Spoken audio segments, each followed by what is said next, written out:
we're in the midst of a state budget negotiation process right now where our Republicans in our state house are trying to imitate Trump, where Trump cuts food assistance, they're cutting breakfast and lunch programs for children. But I'm taking it right to them. I went to serve lunch at an elementary school in Lansing yesterday and talked about why this program is so important because I like kids to eat. I don't want hungry kids in Michigan, but Republicans do.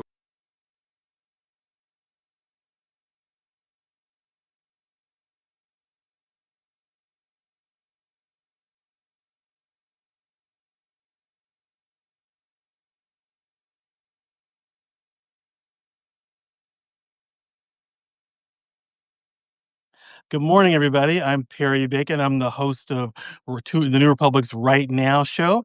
And I'm honored to be joined today by Garlin Gilchrist. He's Lieutenant Governor of the great state of Michigan. He's also a candidate to be governor of Michigan. So I wanted to excited to hear about sort of what's going on in Trump 2.0 from a swing state, from a purple state, from Michigan. Garlin, welcome. Harry, thank you for having me. Congratulations on the show. I'm glad to be here with you. Thank you. Well, let me start first of all. I live in Louisville myself, but I've mostly talked to people who are in Washington experiencing Trump through through the Beltway in a certain way. So talk about, as a Michigander, how people in your state, your community are seeing this administration. So to ground you, I live in the city of Detroit. And yes, you are right that how the damage and I would call devastation of this Trump regime's policies land in Michigan is different than how it lands in other parts of the country. We have, for example, there are no rural communities in Washington D.C. But there are rural communities all over the state of Michigan's that have safety net hospitals that service people when it might be the only maternity ward for 100 miles. May exist there. And so women have to go there to get care and to deliver babies safely and things like that. What this Trump administration has done, this like what I call the MAGA murder budget, what it does is it frankly puts those women's lives at risk. It puts children's lives at risk. It puts people with disabilities' lives at risk. It puts seniors' lives at risk. They're going to die faster as a result of it. And people from Michigan really feel a sense of urgency about that. And as I go across my state, I've been to every county in Michigan, all 83 of them, at least 3 times, and I've been to a lot of them here since January this year. And what they're telling me is that they are worried about their services going away and therefore they're not having lifelines in their community. They're also worried about the economic uncertainty. Michigan is the state that is more susceptible and vulnerable to tariffs than any other state in the country because of our significantly large and strong manufacturing sector. We get hit harder than anybody else. So we've seen companies close. There was a 100-year-old furniture company called Howard Miller in Grand Rapids. It existed for 100 years. That means that they survived the Depression.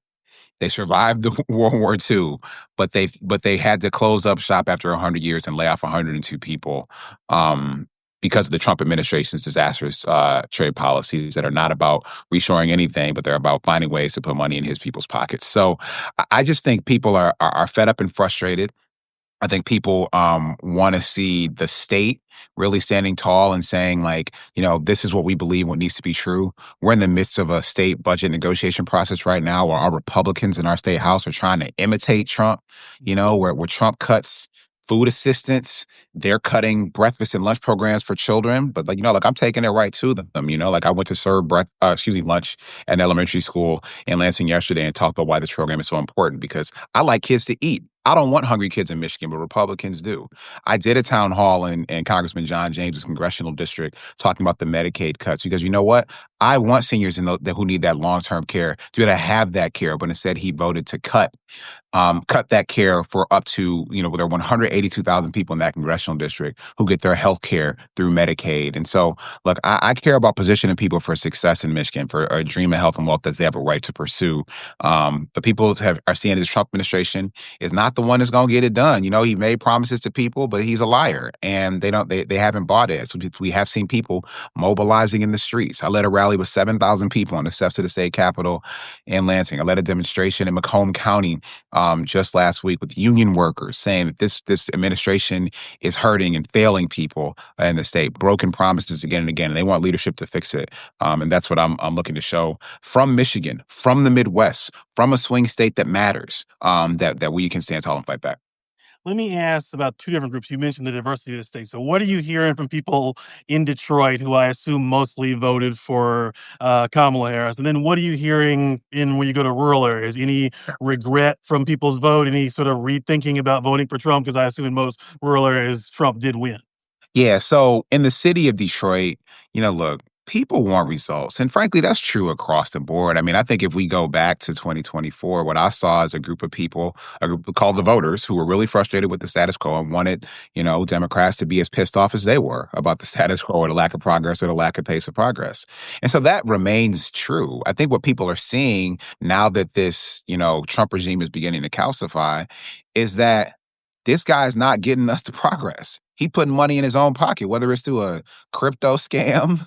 And I mean, I'm not necessarily anti-crypto, but he putting money in his pocket, right? And putting money in his family member's pocket, whether it is him saying that, you know what, I wanna I wanna give tax cuts to people who are as rich as I am, but actually take money out of the pockets of working people. And I want to give tax cuts to gun silencers rather than making communities safer. Like that's what they're seeing. And so I think people across the board in urban and rural communities are saying that. In Detroit specifically, look, people want better outcomes. People want better education outcomes. And they see that cutting the Department of Education ain't gonna get you better outcomes. It's the wrong answer to the right question, as I think one of the columnists, David Brooks, said that, which I think is right. In the rural communities, people have urgent needs for housing and healthcare. When I'm talking to people, they say, you know what, we need more affordable housing because without it, our community's not going to survive. I went and toured a middle school, excuse me, a high school in northern Michigan. And I'm walking through with the principal, and he was telling me about how they've been looking for a chemistry teacher for 3 years at this school. 3 years with no chemistry teacher. They had two people who had accepted job offers to become the chemistry teacher. But when they came to the community, they brought their families and they looked around. So, okay, let me see if I can find a home that can house me and my husband and my two children that I can afford on this salary. They couldn't find it. And they gave them back the job offer.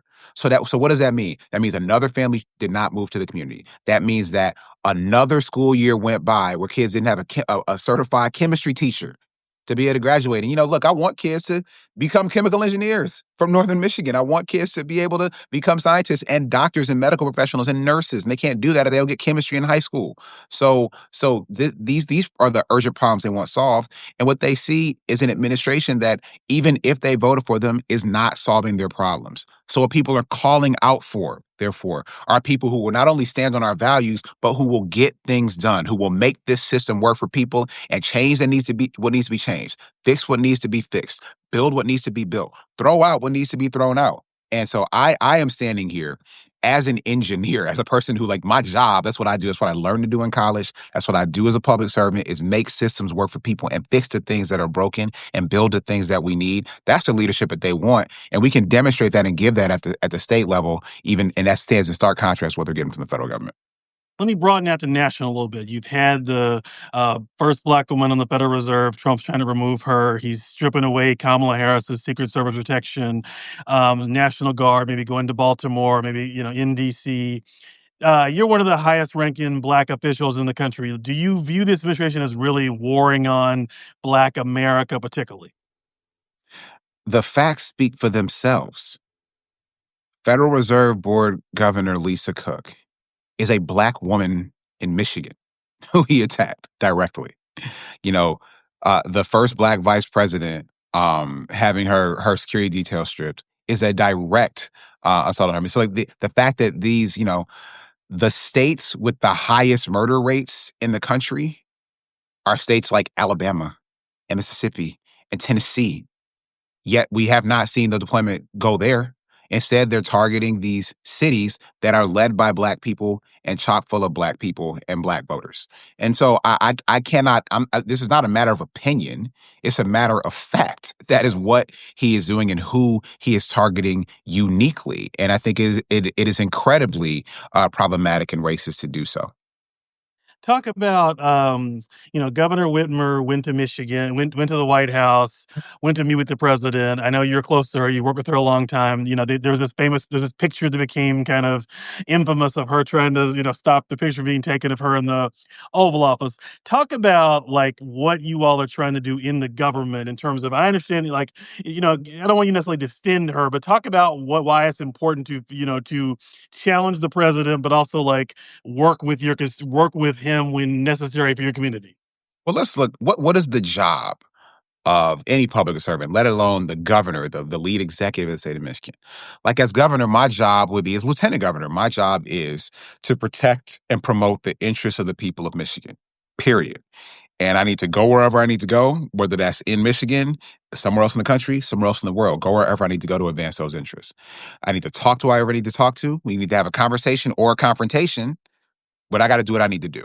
And so, look, when this president attacks people and institutions in Michigan, like Board Governor Lisa Cook, like attacking my alma mater, the University of Michigan and Grand Valley State University, because they have the audacity to have programming to support the success of Black students and students of color on the university, but to call them out specifically, we need to have a confrontation about that. When we have an opportunity to get something done for our, guard and military personnel in Michigan, like we did with Selfridge Air Force Base, yeah, we got to talk about that and get that done too. So look, the job is to make sure that the people of Michigan understand that when I go anywhere, I am taking their interests. And if we need to have a confrontation, we'll have that. If we need to have a conversation, we'll have that too. To finish here, you're running in a primary. The Secretary of State is somebody who's done some good work and who I think is a good person. She's running against you. It's a primary field here. I'm personally, I know a lot of my friends are focused on how do we stop Trump, and Democratic primaries are maybe a second priority as long as it's not Andrew Cuomo, I would say. So, but in general, talk about like why you think you're the best person to be governor of Michigan compared to the other Democrats running. Look, we are in a really tumultuous and unprecedented time. We have deep frustration and anxiety from people about their current situation, not being able to afford, gas and groceries and medicine. They have deep anxiety about the future. What is my place in the future of the economy? What are my kids' job prospects going to be? There was just a story in the Wall Street Journal published today that said that for the first time, you had like only 25% of people said that they thought that their economic outlook was going to get better and it would be better for their children. I mean, like it's like people are worried about like they're running in place. I've been working this same job and I haven't got a raise, and I finally got one for the first time in 5 years, and my rent went up exactly the same amount as my raise. There's frustration there. And what people want are Democrats who are going to, one, they know that they see the problem and can name the problem, but also can name where the problem came from. Prices are set by corporations who are deciding how much to charge you, how much profit to extract. And you know what? Yeah, and part of it is off kilter because Trump did this tariff policy that made everything more expensive. I just bought school supplies. You just bought school supplies at 30% more expensive than they were last year. I want people to do something about that. So what I am offering to the people of Michigan is a Democrat who can both get things done and stand on our values. I am running as a person who wants to make sure this is a place where people can stay and succeed and afford to pursue their dreams of health and wealth. My granddaddy came up here from the South. He came up here because there was so much opportunity in Detroit that all he had to do was get to Michigan. He didn't have a job guarantee, but he had a promise.